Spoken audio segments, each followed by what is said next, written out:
고린도전서 15장 16절에서 19절 말씀 같이 읽습니다.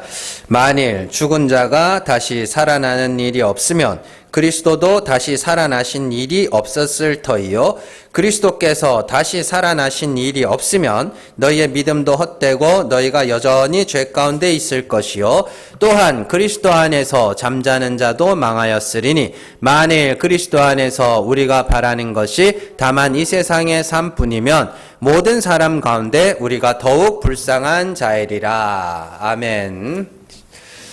고린도전서 85번째 시간입니다. 성도가 불쌍한 이유입니다.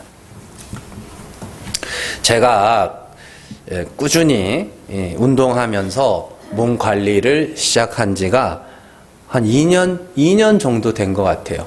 근데 예전에는 몸이 둥글둥글했습니다. 둥글둥글했었어요. 그래서 요즘에는 제법 굴곡도 생기고요. 뭐 식스팩까지는 아닌데 그래도 이렇게 좀 생겨요. 뭐가 있어요. 보면은 뭐가 있기는 있어요. 둥글둥글하지만은 않아요. 그래서 이 작았던 옷도 이제 맞아요. 지금 제가 입고 있는 바지가 이게 딱 끼는 옷이거든요. 근데 이렇게 살이 쪘을 때는 이것도 안 잠겼거든요. 지금은 이제 잠겨서 잘 입고 다닙니다. 그래서 사실은 제가 몸 관리를 시작하게 된 계기가 있습니다. 개척을 시작하기 전에는 우리 권사님도 아시지만 살이 쏙 빠졌어요. 그러다가 개척을 시작하고 나서 꾸준히 살이 쪘어요. 한 10kg가 쪘어요. 꾸준히 쪘어요. 그러던 중에 이제 저희 어머니가 저보고 이렇게 이제 런닝만 입고 있었나 하여튼 그럴 거예요. 보더니 퉁실퉁실한 게 백돼지 같다 이러는 거예요. 이게 저한테는 그게 되게 충격이었어요. 왜냐하면은 저희 어머니 눈에 제가 세상에서 제일 잘생겼어요. 맨날 그랬어요. 그랬는데 하여튼 그날은 그냥 별 생각 없이 말씀을 하셨겠지만 그래도 등판을 보고 그러신 거예요. 투실투실한 게 그냥 굴곡이 하나도 없다. 진짜 이렇게 돼지 등판 보면은 투실투실하게 굴곡이 하나도 없잖아요, 그죠? 그래서 그 말을 들어서 그래서 진짜 살이 쪘나 보다. 원래 부모님들은 할머니 할아버지들은 더 하죠. 무조건 손주 보면 무조건 뭐예요? 살 빠졌다고.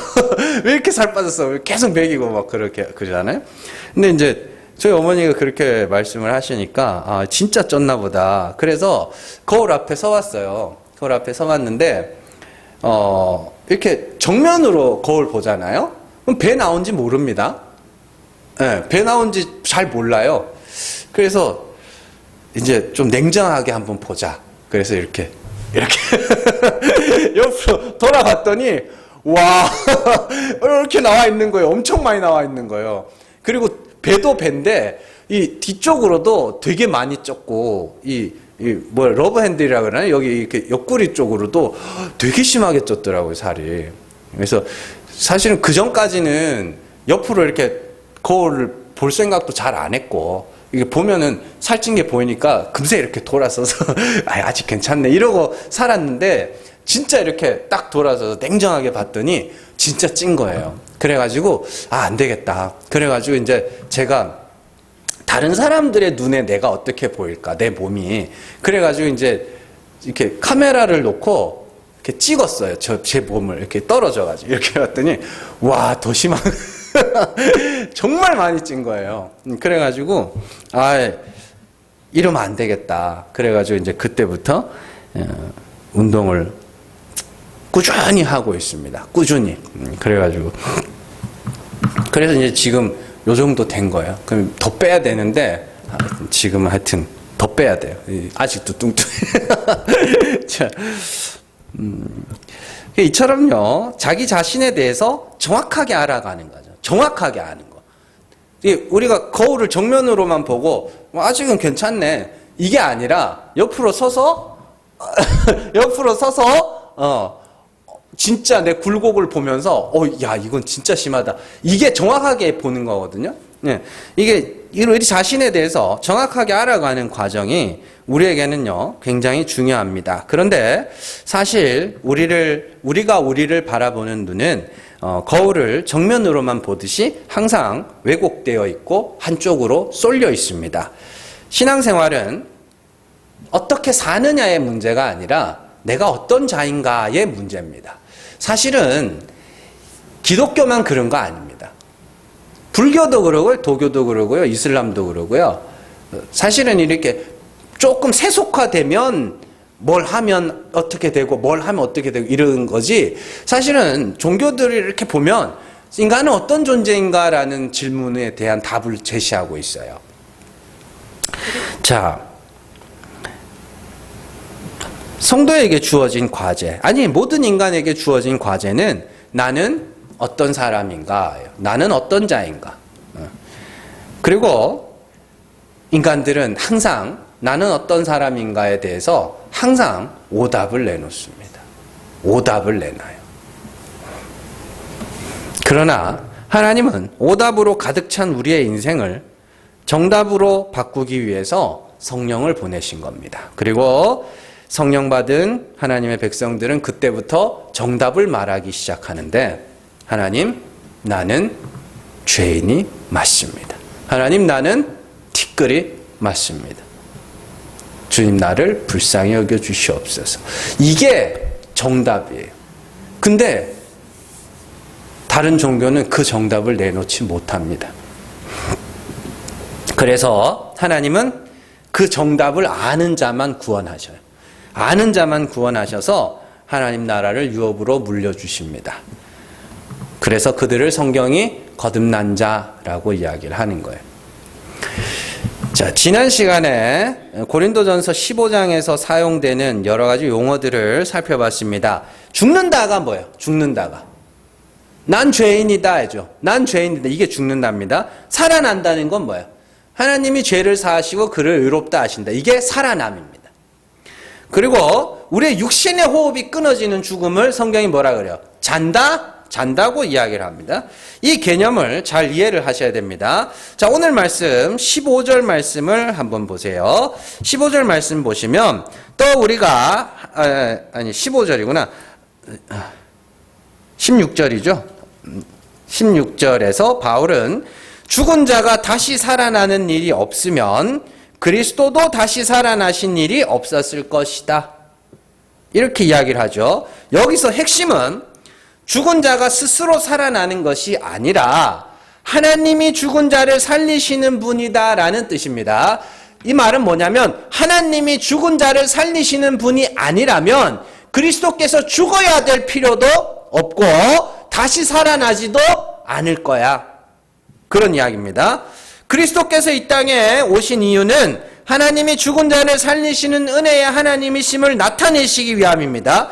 그래서 그걸 나타내기 위해서 예수님은 십자가에서 죽으신 것이고 하나님은 그를 죽은 자 가운데서 살리신 것이죠. 이해되시죠? 그러면 하나님이 죽은 자를 살리시는 분이 아니라면 예수님이 죽어야 될 필요도 없는 거고 하나님이 그를 죽지 않으면 하나님이 살리실 이유도 없는 것이죠. 지금 바울이 그 이야기를 하고 있는 겁니다. 자, 히브리서 2장 9절 말씀 같이 읽습니다. 오직 우리가 천사들보다 잠시 동안 못하게 하심을 입은 자 곧 죽음의 고난 받으심으로 말미암아 영광과 존귀로 관을 쓰신 예수를 보니 이를 행하심은 하나님의 은혜로 말미암아 모든 사람을 위하여 죽음을 맛보려 하심이라. 아멘. 이 말씀을 잘 이해를 해야 됩니다. 자, 죽음의 고난을 받으심으로 말미암아 영광과 존귀로 관을 쓰신 예수님입니다. 뭔 말인 것 같아요? 자, 영광과 존귀로 관을 쓰기 위해서는 반드시 죽음의 고통을 맛봐야 된다, 이런 뜻입니다. 그래서 죽음의 고난을 받으심으로 말미암아 죽음의 고난을 통과하여, 그래서 예수님이 모든 사람을 위하여 죽음을 맛보셨다. 뭔 말인지 이해되세요? 자, 잘 봐. 영광과 존귀로 관을 쓰기 위해서는 어떻게 해야 되느냐? 죽음의 고난을 맛봐야 돼. 그렇게 보여주셨어요. 모든 사람들에게. 그러면 이제 모든 사람들도 뭐 해야 돼요? 그리스도를 따라 그와 같은 죽음을 죽어야 되는 것이죠. 뭐 하기 위해서? 영광과 존귀로 관을 쓰기 위해서. 그렇죠. 그러면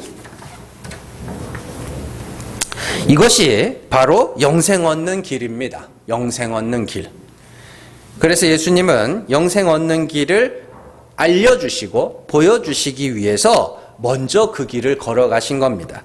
그래서 그 길을 봤더니 사람들이 생각하지도 못했던 거예요. 생각하지도 못했던 거예요. 예상치도 못했던 길입니다. 그래서 영생에 이르는 길은 대부분의 사람들이 자기가 뭔가를 이루어야 된다고 생각하고 있었는데, 내가 그래도 어느 정도 레벨에는 도달해야 된다고 생각을 하고 있었는데, 예수님께서 오셔서 봤더니 이건 뭐예요? 레벨을 올라가는 게 아니라 뚝 떨어져야 되는 거예요. 십자가에서 죽어야 되는 겁니다.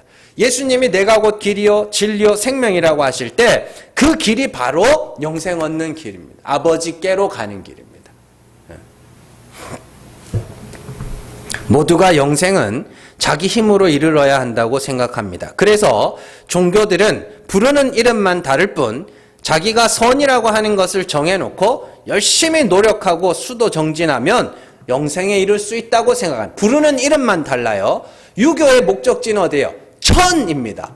태산이 높다 하되 하늘 아래 메이로다. 이게 뭐예요? 태산이 뭔데요? 태산은 중국 황제가, 중국을 통일한 황제들만 제사를 드리는 제단이 있는 곳이 태산입니다. 그래서 태산이라 그러면 중국 황제를 상징합니다. 그래서 조선의 왕이 중국의 황제를 두려워하고 있으니까 이 신하가 보다 못해가지고 시를 쓴 거예요. 태산이 왜 무섭습니까? 당신이 천이 되면 되잖아요. 하늘이 되면 되잖아요. 이 말이거든요, 그게. 그러면 유교의 최종 목적지는 천입니다. 천은 뭔데? 하늘. 그럼 내가 뭐가 되는 거예요? 하늘이 되는 거죠. 이게 뭐예요? 파벨타. 도교에서는 뭐라 그래요? 자연입니다. 모라일체. 내가 자연과 합일이 되는 겁니다. 내가 자연이 되는 거예요. 자연은 뭔데요? 스스로 있는 거. 그럼 뭐예요? 신이에요. 하나님이에요. 그럼 내가 뭐가 되는 거예요? 하나님이 되는 거예요. 불교는요? 불교의 목적지는 어디예요? 성불. 부처가 되는 겁니다. 불교에는 부처라는 신이 있는 게 아니에요. 내가 신이 되는 겁니다. 내가 부처가 되는 겁니다. 그리고 그러면 유럽의 신들은, 그리스 신화에 나오는 그 모든 신들은 다 뭐예요, 그러면? 사람이잖아요. 보세요. 그리스 신화에 나오는 신들이 그게 신들 꼬라지가 그게 다 뭐냐. 그냥 사람 이야기예요. 그렇잖아요. 그러니까 다들 모든 종교는 그렇게 통일이 된다. 내가 신이 되는 거. 사람이 신이 되는 거. 그렇게 되는 겁니다. 그러나 기독교는 아닙니다. 피조물이 자기의 자리를 알고 정말 하나님이 그들을 불쌍히 여기셔서 구원해 주시는 방법으로 하나님의 보좌 우편에 앉게 되는 것이죠. 자, 그런데 하나님이 죽은 자를 살리시는 하나님이 아니라면 예수님이 죽으실 이유도 없고 하나님이 그를 죽은 자 가운데서 살리실 이유도 전혀 없어지는 것이죠. 자, 그 말씀을 16절에서 죽은 자가 다시 살아나는 일이 없으면 그리스도도 다시 살아나신 일이 없었을 것이다 라고 설명을 하고 있는 겁니다. 그러면서 자연스럽게 17절로 넘어가죠. 그리스도께서 다시 살아난 일이 없으면 너희의 믿음도 헛되고 너희가 여전히 죄 가운데 있을 것이요. 이렇게 되어 있습니다. 잘 보시면, 자, 그리스도께서 살아나신 일이 없으면 우리 믿음이 왜 헛돼요? 그러니까 이게 우리가 믿는 게 뭔데요? 하나님을 믿는, 그리스도를 죽은 자 가운데서 살리신 일을 믿는 거 아닙니까? 일한 것이 없이 의롭다함을 받는 자들, 하나님이 그런 분이심을 믿는 거 아닙니까? 누구를 통해서? 그리스도를 통해서. 그걸 예수를 믿는다고 이야기를 하는 겁니다. 그리고 그리스도께서 하나님이 그리스도를 통하여 우리의 죄를 사해 주셨다면서요. 그럼 내가 그리스도와 같이 죽어야 뭐 할 거예요? 내 죄가 사함을 받을 거 아닙니까? 근데 내가 그리스도와 같이 죽지 않으면 여전히 죄 가운데 있는 거죠.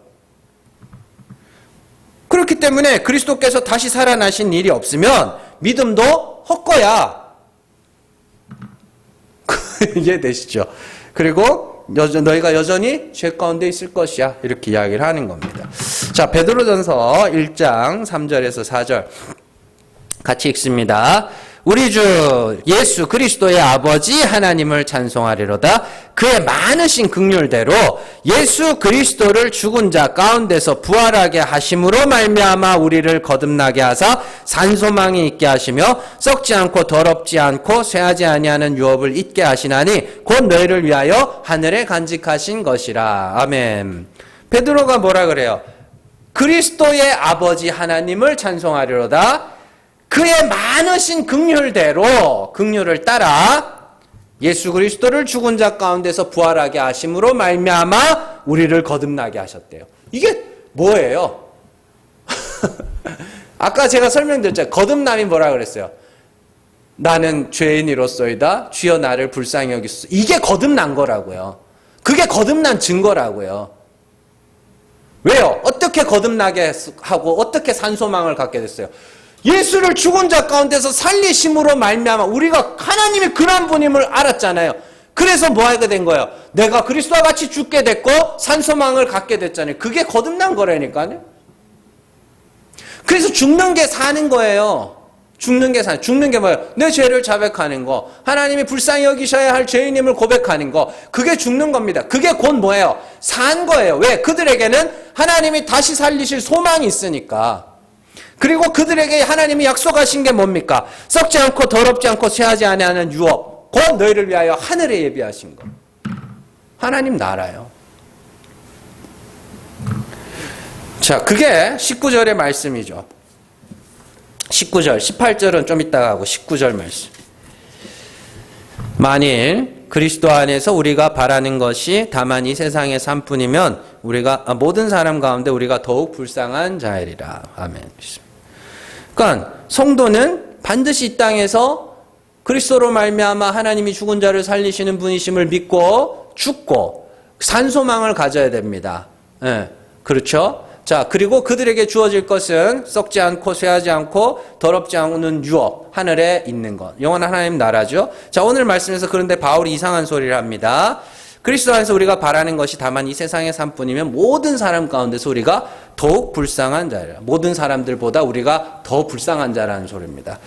자, 그렇다면 왜 불쌍해요? 여러분들, 내가 너무 불쌍하다 생각해본 적 있으세요? 난 너무 불쌍해. 우리 저기 우리 식구가 날 안 좋아해. 우리 가정은 너무 불화해. 또 돈이 너무 없어. 또 난 몸이 너 이렇게 아프지? 이런 것들 때문에 가끔 내가 스스로가 불쌍하게 여길 때가 있잖아요. 그죠? 그런 이야기일까요? 그건 나만 겪는 거예요? 아닙니다. 여러분들이 대한민국에 태어난 것만으로도 전 세계 인구의 상위 10%에 속하게 돼요. 이해되세요? 대한민국에 태어났다는 것만으로도 전 세계 인구 지금 70억, 80억 보고 있다고 그러는데 그 전 세계 인구의 상위 10%의 생활 수준을 유지하는 거라고요. 대한민국에 태어난 것만으로도. 그러면 나머지 90%는 다 예수 믿는 사람이에요? 아닐 거 아닙니까? 그러면 그런 물질적인 거, 눈에 보이는 거, 육체적인 거, 인간관계 이런 것들 때문에 불쌍한 거는 다 겪는 거예요. 그러면 오늘 말씀에서 사도 바울은 분명히 말합니다. 모든 사람 가운데 더욱 불쌍한 자다. 누가? 예수 믿는 자가. 왜요?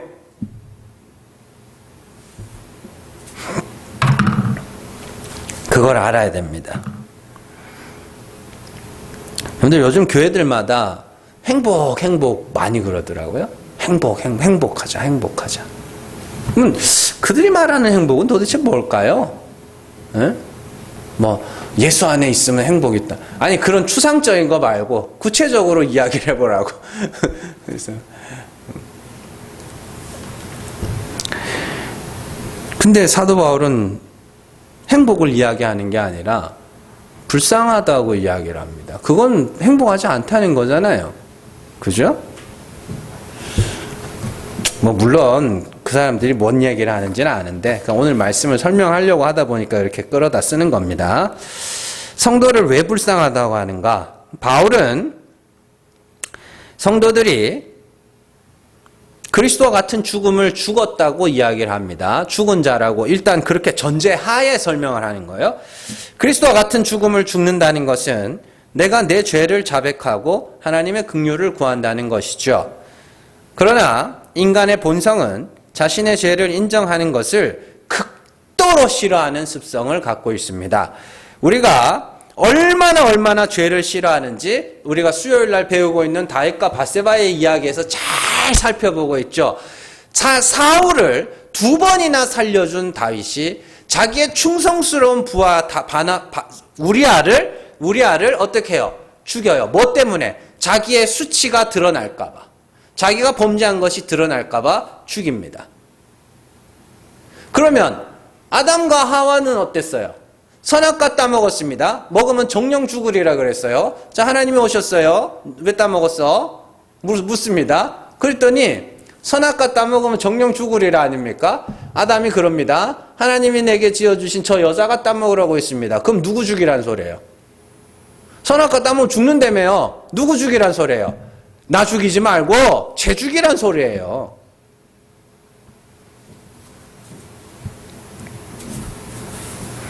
왜요? 내 부끄러움이 드러나는 게 싫은, 내 죄가 드러나는 게 싫은 거예요.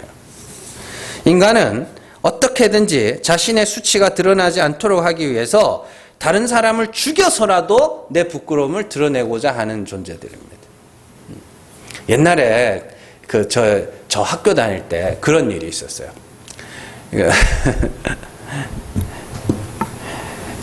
학교 문방구에서 누가 이렇게 도둑질하다 걸렸거든요. 근데 이제 주인한테 직접 걸린 게 아니에요. 다른 애가 꼰질렀어요. 다른 애가 딱 도둑질하는 딱 잡더니 주인한테 끌고 간 거예요. 끌고 가가지고 얘 도둑질했다. 그러면 어떻게 했을까요? 이 도둑질한 놈이 이 꼰지른 애 있잖아요. 좁혔어요. 단순하게 왜 그랬을 것 같으세요? 왜 그랬을 것 같으세요? 부끄럽게 했으니까. 나를 부끄럽게 했으니까.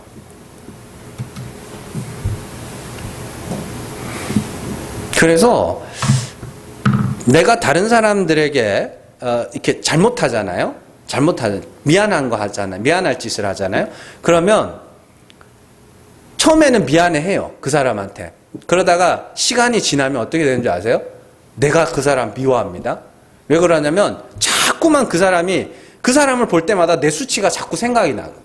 그렇기 때문에 잘못을 하면 이게 용서를 구하고 용서를 해주고 이거는 그냥 해도 되고 안 해도 되고 그냥 그건 그냥 예식 같은 거라고 생각하면 됩니다. 반드시 그건 있어야 됩니다. 그래야 관계가 더 악화되지 않습니다. 처음에는 미안해 하다가도요, 시간이 지나잖아요. 그거 안 풀고 넘어가잖아요. 그러면은 처음에는 미안하다가도 나중에는 막 싫어집니다. 그 사람이.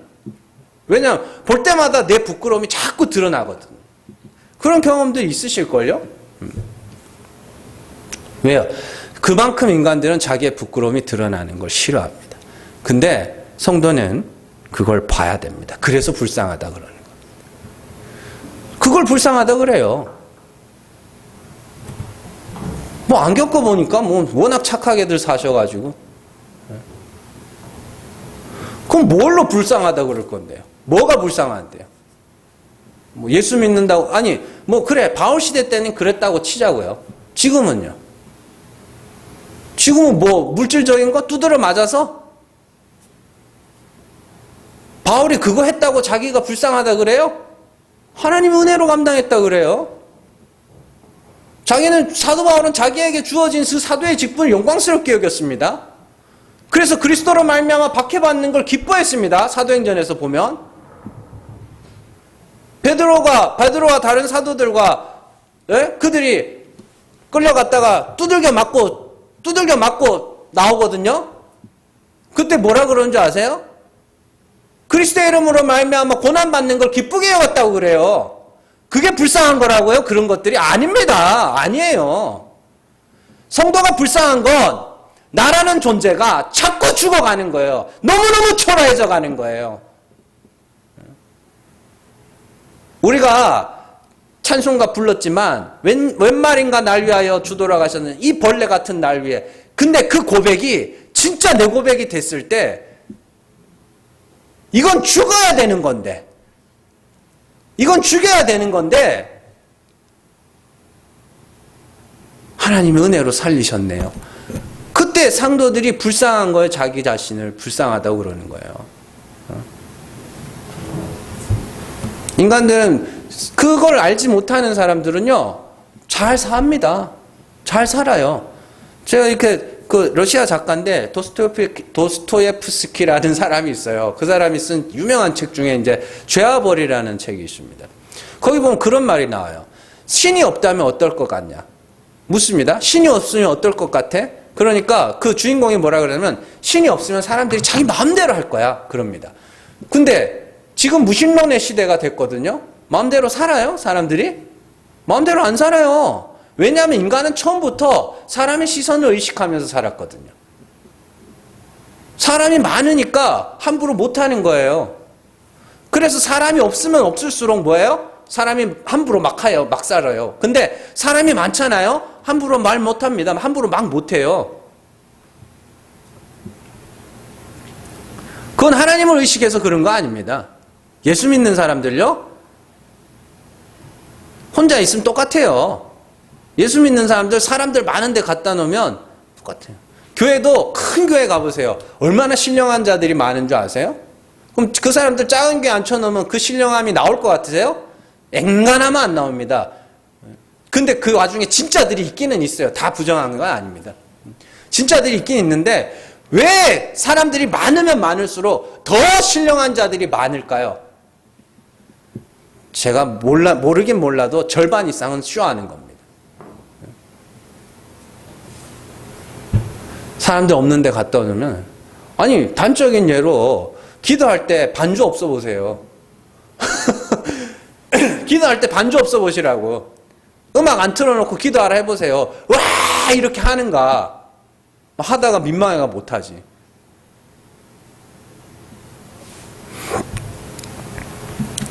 사람들이 죄를 안 짓는 이유요?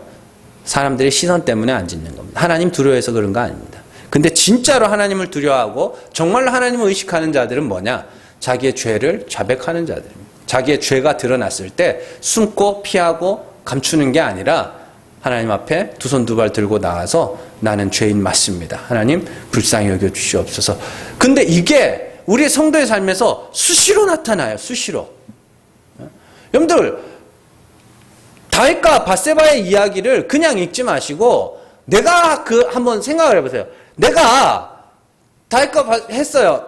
그래서 밧세바랑 동침했어요. 임신을 했어요. 그거 감추려고 우리한테 막 술도 먹여보고 막 어떻게 회유도 해보고 그러다가 하다 안 돼가지고 이걸 죽였어요. 그래서 이제 묻혔겠지? 그러고 있는데 어느 날 나단 선지자가 옵니다. 선지자라는 사람이 와가지고 너 남의 아내 빼앗았지? 그래 보세요. 기분이 어떨 것 같으세요? 그런 일들을 수시로 겪는다고요. 하나님이 성도들의 죄는 감춰주지 않아요. 성도들의 죄는 드러나야 됩니다. 하나님이 그래서 우리가 잘못하잖아요. 드러나야 맞는 거예요. 그게 하나님이 우리를 사랑하시는 겁니다. 아버지라는 증거예요. 그게. 죄는 반드시 드러나야 됩니다. 들켜야 돼요. 그냥 넘어가지 않습니다. 뭐 하라고요? 죽으라고요. 그럼 어떻게 하겠다? 살리겠다.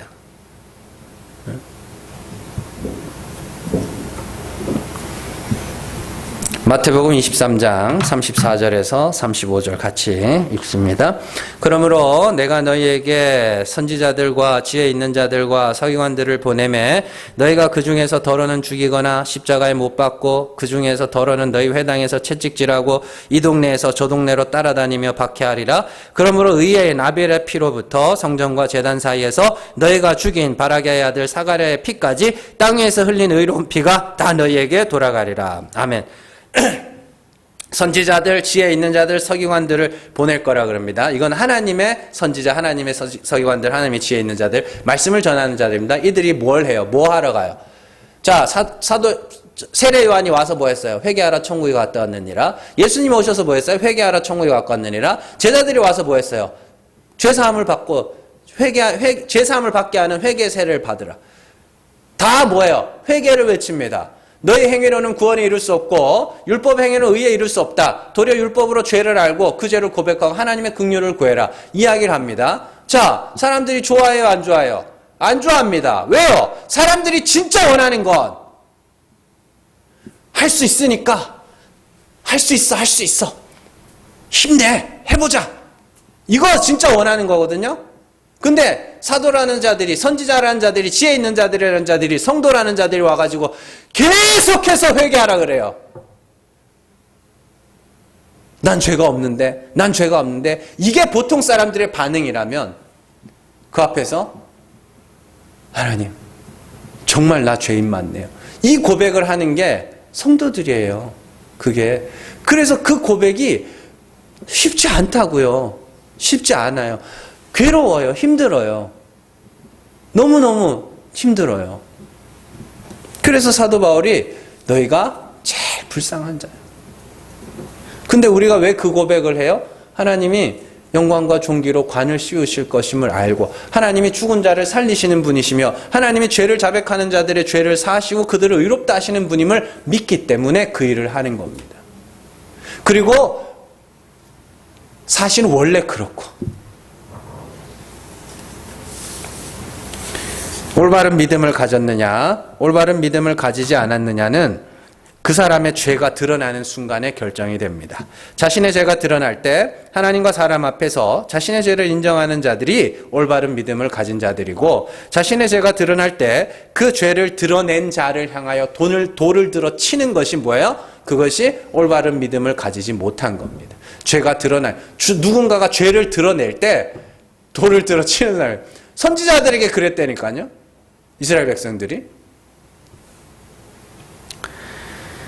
자, 그리고 18절에서 제일 중요한 말씀이 나옵니다. 18절 또한 그리스도 안에서 잠자는 자도 망하였으리니. 그리스도 안에서 잠자는 자도 망하였으리니. 이게 왜 중요하냐면 그리스도 안에 있다는 게 뭔지를 설명해 주기 때문입니다. 자, 그리스도 안에 있다는 것이 왜 중요하냐?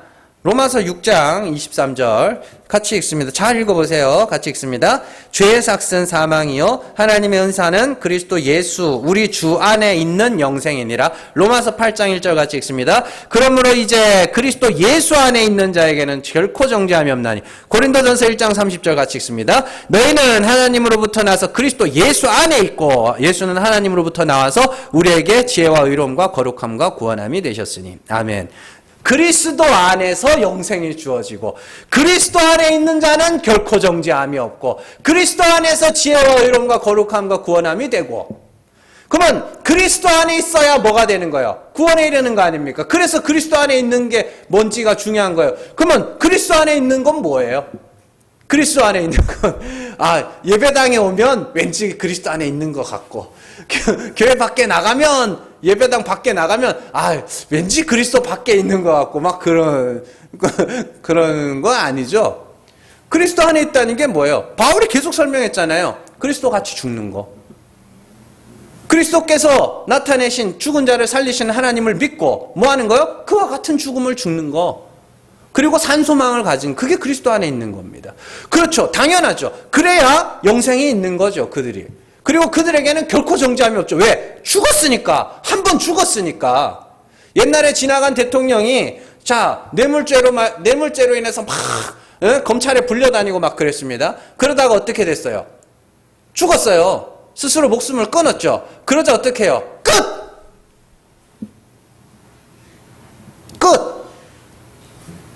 죄를 자백하고 하나님 앞에 죽었어요. 그리고 긍휼을 구했습니다. 어떻게 해요? 끝. 죽은 자니까. 그게 그리스도 안에 있는 겁니다. 그리스도 안에. 근데 부활이 없으면 그리스도 안에서 자는 자들 뭐예요? 이 땅에서 첫째 부활을 경험하고, 그죠? 이제 육신의 호흡이 끊어져서 예수 믿다가 죽은 사람들이 이야기하는 겁니다. 그리스도와 같은 죽음을 죽고 하나님 산소망을 갖고 있다가 이제 죽은 거, 육신의 호흡이 끊어진 자들. 그들은 뭐 한 거라 그래요? 망했어요. 뭐가 없으면? 부활이 없으면.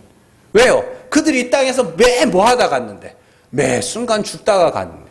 매 순간 나는 죄인이로소이다. 하나님이 불쌍히 여겨주셔서 내가 겨우 구원받습니다. 예수 십자가 그거 아니었으면 나는 지옥 가야 될 자입니다. 그걸 늘 배웠다니까요. 늘 배워갔다니까요. 그들은 망한 거예요. 왜? 아니 하나님 앞에 갔는데 뜬금없이 이 땅에서 뭐 하다 왔어? 이래버리면 네가 나 위해서 행한 거 내놔봐. 응? 나 위해서 바친 거 내놔봐. 이래버리면 안 되잖아요. 그들 망한 거예요 진짜로. 그러면 어떻게 보험이라도 드러나야 되나? 혹시나 공로 내놓으라 그럴까봐 그래도 이렇게 쌈짓돈 이렇게 쥐고 가듯이 뭐라도 챙겨. 아니에요. 그렇지 않습니다. 땅의 것은 절대로 하늘로 올라가지 못합니다.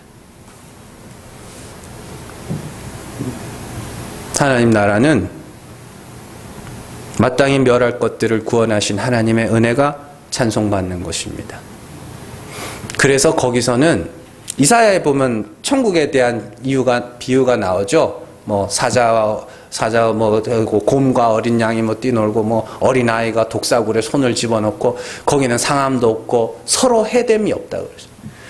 왜 그러냐면 천국은 전부 이 땅에서 한번 죽었던 사람들이 가는 거예요. 자기가 죄인임을 너무너무 잘 아는 사람들, 하나님의 은혜가 아니었으면, 예수의 십자가가 아니었으면 절대로 구원받지 못했을 자임을 아는 자들이 가는 겁니다.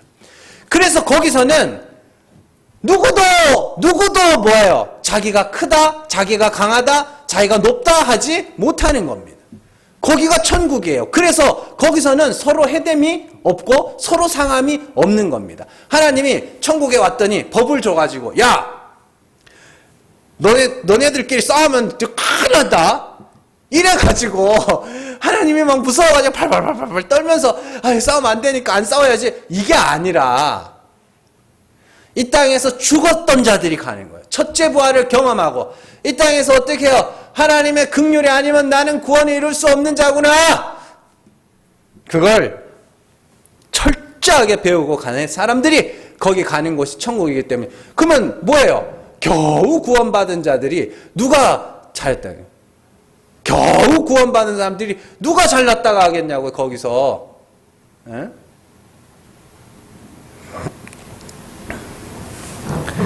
성도는 이 땅에서 날마다 죽어야 하는 자들입니다. 그래서 불쌍한 겁니다. 날마다 죽어야 합니다. 죽기 싫은데 하나님이 때 되면 죽이고 살만하면 또 죽이고 합니다.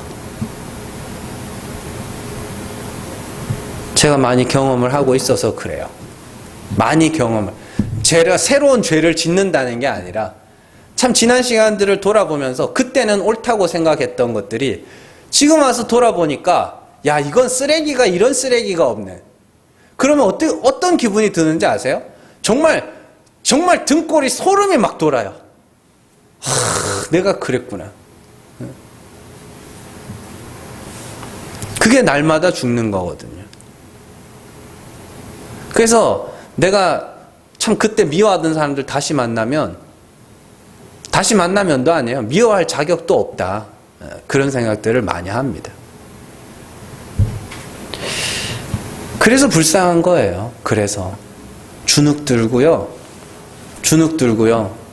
자꾸 초라해지고요. 사람들을 눈도 잘 못 마주치고요. 그러나 한순간 담대해질 때가 언제냐? 예수 이야기할 때, 하나님 은혜 이야기할 때, 그때만 담대해지는 겁니다.